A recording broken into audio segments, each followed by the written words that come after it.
கந்தன் அப்படின்னா என்ன அர்த்தம்? பகைவனுடைய பராக்கிரமங்களை வற்றச் செய்பவன் கந்தன் அப்படின்னு மிக பழமையான நூல்கள் எல்லாம் முருகனை பற்றி பேசுகின்றது.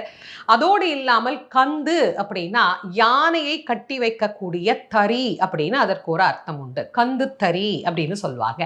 அது மாதிரி ஆன்மாக்கள் அனைத்தையும் ஒன்றாக கட்டி வைக்கக்கூடியவன், அதனால் அவனுக்கு கந்தன் அப்படிங்கிற ஒரு திருநாமம் உண்டு.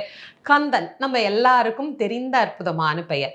அந்த பெயரிலேயே எவ்வளவு படிக்கிறோம்? கந்த சஷ்டி கவசம், கந்த குரு கவசம், கந்தர் கலிவெண்பா, கந்தர் அலங்காரம், கந்தர் அந்தாதி.